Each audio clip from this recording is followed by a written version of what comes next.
Hello everybody! Pokemon Trainer Rob here once again for another Battle Frontier challenge. And today, we're going to give our main team a break because our destination is none other than the Battle Factory.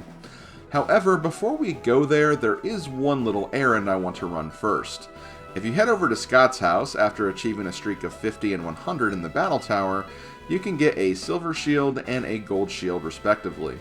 These items are just ornaments you can place in your secret bases, so they won't have any relevance for the rest of the Battle Frontier or anything like that. But I wanted to go ahead and obtain them because before we take on the Battle Factory challenge, I want to absolutely obliterate and destroy my current Battle Tower streak. Why? Well, thanks to YouTube user BrayloomPoncher5593, they let me know of a little glitch that exists in Pokemon Emerald's Battle Frontier coding, where the AI Pokemon IVs for that establishment are linked to your current progress in the Battle Tower. Therefore, if you start from round 1, you'll be working with Pokemon that are significantly weaker than the Pokemon you'll be up against, and that imbalance will exist for pretty much the entire duration, and that would just be frustrating and not very fair. Because of this, I went into the tower before I started the factory, and intentionally lost a match just so I could start fresh on an equal playing field. Thanks again, Brayloom you saved me from several fits of rage, I'm sure. I should also mention that if you manage to make it to a streak of 50 at the tower, any Pokemon you succeed a full challenge with after the fact will also get a ribbon as well. Just something I forgot to highlight in the Battle Tower video. Anyway, let's get moving on to the Battle Factory now. The Battle Factory is actually based on the battle tent we took on back in Slateport City. This was the challenge where instead of your main team, you actually got to work with Pokemon rentals instead. You get to choose 3 Pokemon from a group of 6, being able to look at and take a gander at their moves, stats, and held items as well. And then you start challenging trainers, much in the same format as the Battle Tower and really any of the establishments we've done so far. However, there are no special rules as far as the actual battles are concerned. Just more of the same 3 vs 3 elimination formats. Also, in between each fight, you do have a chance to switch out of your Pokemon with any of the 3 of your previous opponent's Pokemon. But only do that if you feel like you can get a significant advantage from it. I never really felt like I had to do this much during my run, and the one time I did experiment with it, I felt more uneasy about that round over any of the others if I'm being honest with you. So, do what's best for you and only you. If your team is solid from the start, keep with what you know you have at your disposal. For the Battle Factory, once again, we have 7 trainers per round, but for this challenge, we only have to complete 3 rounds and then 6 for the silver and gold symbols respectively. So only 21 and 42 fights overall. Still more than what I would like, but at least we don't have to break the 50 barrier this time. And having different Pokemon for each round will make this challenge kind of interesting. So I'll try to show more battles this time. Also, make sure you select the right level cup when doing this challenge, since it doesn't warn you when you pick the wrong one like it does for the other challenges. I accidentally did an additional run through the level 50 course instead of the open level, which was a bit of a wasted time for me. Your streak, including the encounters from the Frontier Brain, will only count for whatever class has that particular streak, not both consecutively. Starting in round 1, the 3 Pokemon I chose were Jolteon, Aggron, and Porygon 2. Jolteon is going to be my opener because not only does she have 1, but 2 potential stall techniques in Thunder Wave and Attract.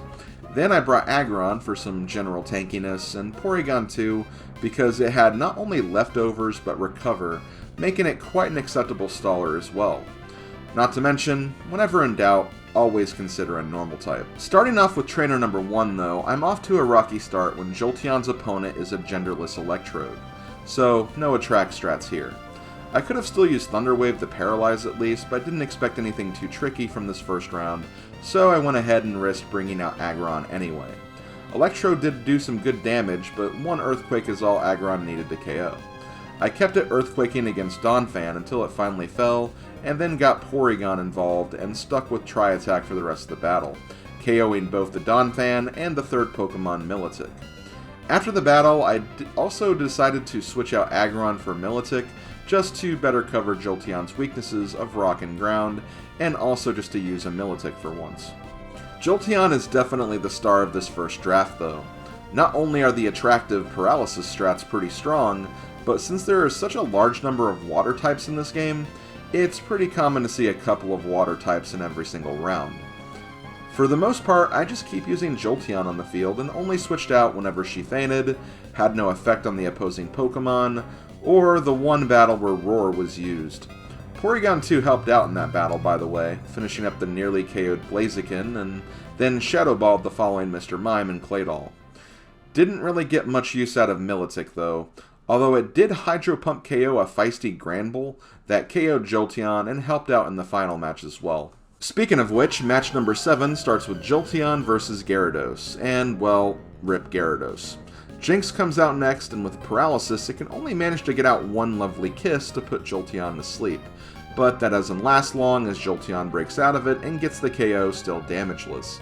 The last Pokemon we have to deal with is Nidoking, and unfortunately Jolteon cannot do anything but attract and protect, which would only stall the inevitable.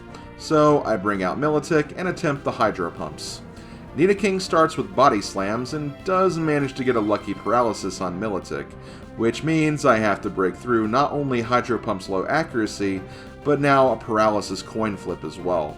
However, being a ground type, once the pump goes through, Nidoking has no chance. My team for round 2 ended up being a Sceptile, Ludicolo, and Dodrio. Sceptile actually ended up having a similar build to the Jolteon last round, which is why I went for him.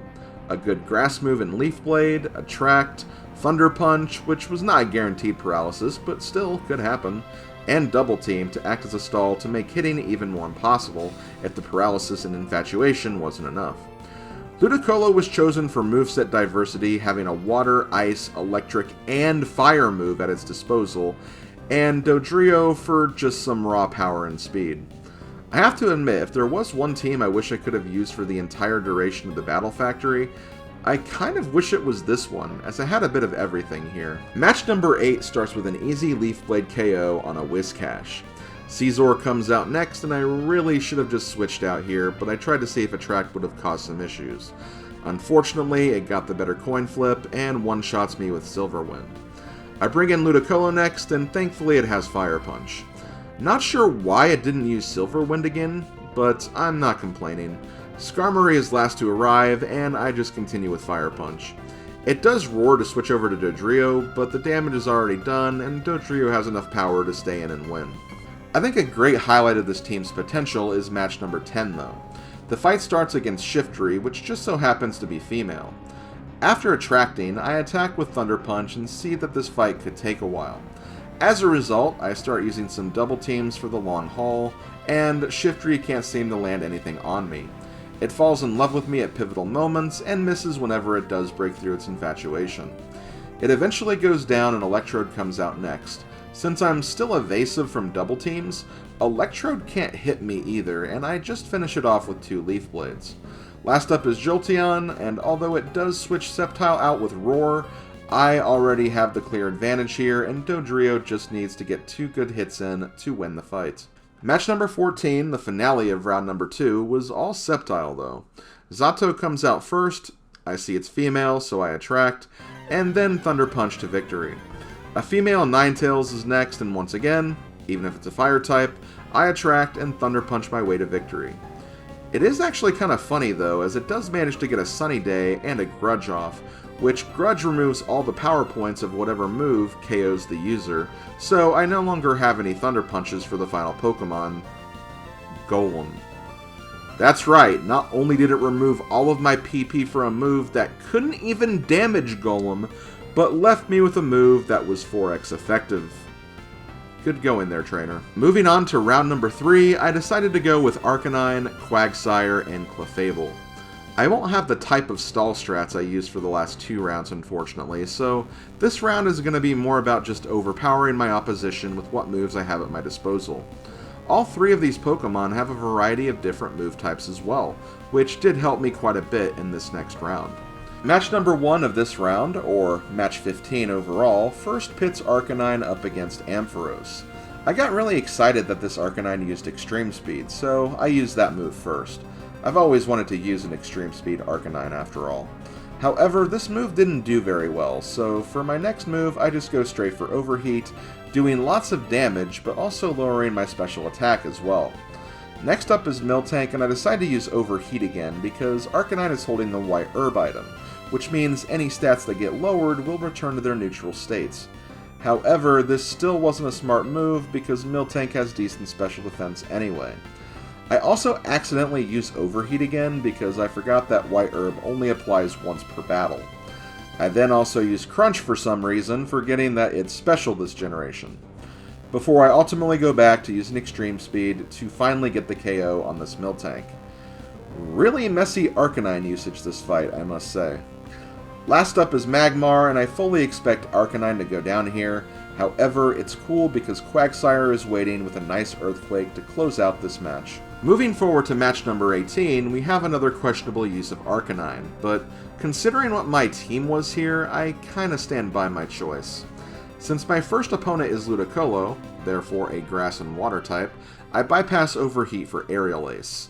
It's not a super strong move, but it's super effective, and Ludicolo starts using Double Team, so it'll always be a guaranteed hit no matter what. However, Ludicolo also has Leech Seed and Leftovers, so while I'm dealing decent damage, it's healing a good amount of it back every turn, and meanwhile I'm also losing HP myself. This altercation lasts a few turns, but ultimately Arcanine is still successful, but goes down during the swap through Leech Seed damage. I bring out Quagsire for Kangaskhan, and after a reversal, I use Earthquake, it uses Earthquake, I Earthquake again, and it goes down. Last up is Claydol, and although I want to use Earthquake, I know it has Levitate, so I opt for Sludge Bomb instead on the off chance it causes poison. It doesn't, so Clefable comes in to finish up with some Ice Beams. Before we know it, match number 21 is here, and our first meeting with Nolan, the factory head and frontier brain of the Battle Factory. Now, Nolan is interesting because unlike the other establishments, he doesn't have a predetermined team here. Much like every other opponent in this place, his team will be completely randomized, so there is no real way to prepare for him. This could be very easy or hard depending on the variance here, so you just have to wait and see how the cards are dealt. Let's see how this fared for me. First up, we have Arcanine versus Slowking. Not a great first matchup, but I do have Crunch as a damage dealer, so I risk that this Slowking doesn't have a strong water move. I was wrong, but still got it down to half health at least. I bring in Clefable next due to its move pool, and thankfully Thunderbolt is a nice way to finish it off. And this is why I'm glad I picked Clefable here, because second up is a Breloom, and Clefable also has Flamethrower. Breloom goes down in one shot, and Victory Bell comes out as the closer, which encourages further use of the fire move. So if Flamethrower wasn't good enough reason, my other Pokemon was also just quad weak to grass moves, a major typing of the last two Pokemon. So Clefable really saved the day here. No one goes down, and we obtain the Knowledge Symbol. Honestly, probably the easiest symbol to get so far, and I'm expecting the gold to not be too much of an issue either, assuming my luck isn't terrible with rental choices. Moving on to round number 4, we get a familiar face from earlier in the form of Jolteon. However, this Jolteon does not have a track this time, but rather some other attacking moves, Bite for special damage, and Shadow Ball for physical. Second up, I decided to bring Gengar because Gengar has become a bit of a scary nuisance to fight in general, and thought he would be good as a team member here, especially with Psychic. And finally, I picked Victory Bell because...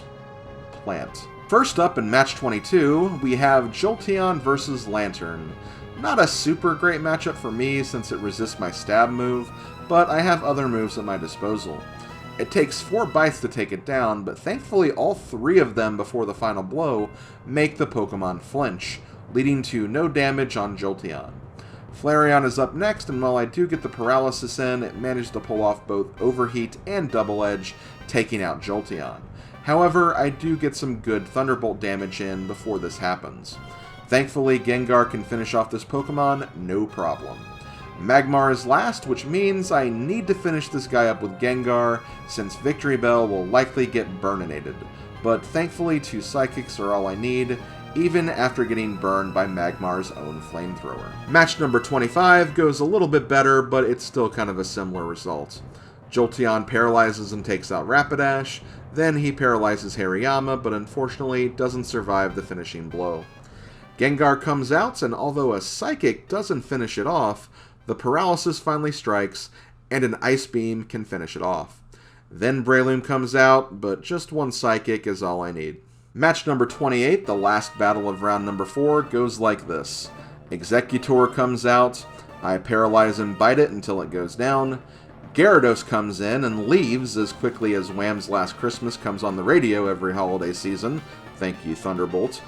And last up is Miltank, and let me tell you, although not as scary as Whitney's Miltank, this Pokemon knows how to stall. And stall it most certainly does, with not just Milk Drink, but also a berry that heals the paralysis I inflicted on it. Jolteon can't last the whole battle, unfortunately, but I decided to bring in Victory Bell to finish off what's remaining, bringing an end to round number 4. For round number 5, I decided to play a little closer to how my younger self would play this, because I noticed that a legendary is in play in the form of Entei, and you can bet your butt I'm picking it. It only has Flamethrower to attack, but it does have solid support moves in the form of Double Team, Calm Mind, and Rest, so I decided it's going to be my opener. Lapras is also on the table with Rain Dance, Hydro Pump, Thunder, and Blizzard. And honestly, I'm pretty stoked about the potential for Rain Dance and Thunder together, not gonna lie. And last I have Granbull, which has some extra variety with Overheat, Thunderbolt, Ice Punch, and Facade. Match number 29 starts with Entei one-shotting Scizor with Flamethrower. Then one-shotting a Shiftry with Flamethrower. Then one-shotting an Exploud with Flamethrower. You know, maybe that list of banned legendaries should be updated, Scott, just saying. Moving forward to match number 32, the battle starts off looking like it'll be a repeat of the last one I showed you, starting off with a Jinx that goes down with just one Flamethrower. However, this is not happening with Feraligatr, who comes up next. I make a risky play of swapping to Granbull here, knowing that I will get bodied pretty hard with a water move, and sure enough, it's Hydro Pump. Granbull manages to keep it together though, and pulls off not just a Thunderbolt, but a critical hit Thunderbolt, taking it down in one shot. Slowking is the last Pokemon, and I feel pretty good because I know I have Lapras on the table, so I opt to try Thunderbolt again to get some damage on the table. Slowking gets paralyzed, misses its next attack, giving me a second Thunderbolt, but is tanky enough to survive and get me with Psychic. I bring in Lapras, use Rain Dance to improve the accuracy of Thunder, and finish off Slowking in just one last attack. Match number 35 is the last match of round 5, and once again we get off to a great start with Executor, allowing Entei to one-shot Flamethrower once again. Weezing is up next, and although it doesn't one-shot, it puts up decent damage and allows us to get it in only 2 attacks with only minor damage in the process. Last up is Houndoom, and since Flamethrower is my only attacking move, I decide to switch over to Lapras. No need to get fancy here though, Hydro Pump should finish it off, and even the Houndoom makes sure we win by using 2 rounds of Double Edge first. For the last round of what I'll be doing for the Battle Factory, I pick Entei again, and after last round, do you blame me? It has about the same moveset too, although it does trade Double Team for Roar, which isn't too bad as it allows us to switch out on a bad matchup. I also pick up Tyranitar and Feraligatr as well, and they got some nice moves and type coverage as well. Tyranitar with Earthquake, Rock Slide Counter, and Dragon Dance, and Feraligatr with Surf, Brick Break, Dragon Claw, and Scary Face. Okay, I'm a little less invested in that last one, but still, pretty decent team. Entei starts match 36 against a Breloom, and you can bet Flamethrower is the way to go here. Next up is Medicham, and I actually decided to use Roar right here, not because I don't think Entei could handle Medicham, but I am very curious to see what his closer is, and sure enough, it's Zapdos, one of the 3 legendary Kanto birds. I knew that I had a good route to win this battle at this point, since I had a means of taking on these last 2 members, so I let Entei take out some of Zapdos' HP before it fainted. Then I switched to Tyranitar, who can Rock Slide the Electric Chicken, and then counter against Medicham.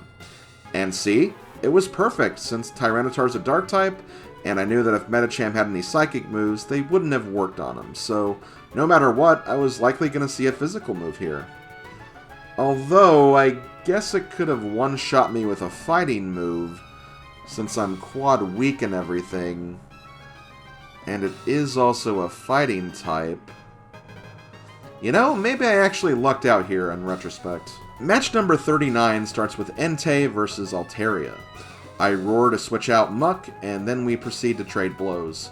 I burn Muck, but Muck poisons me, so this fight will unfortunately go on for a while until one of our HP bars gets sapped out. However, I have the novelty of having rest, so once I get low health, I just sleep to get all of my health back, while Muck just stalls for time. Even if it does try to make itself more evasive, that burn isn't going away, and it eventually gets KO'd. Heck, I don't even keep attacking in this match. At one point I just start using Calm Minds to increase my special attack and defense for the next encounters. Next up is Armaldo, and I just flamethrow it to death. And then when Altaria returns, I'm actually surprised because it knows Earthquake, and it actually takes more than 2 flamethrowers to take it down.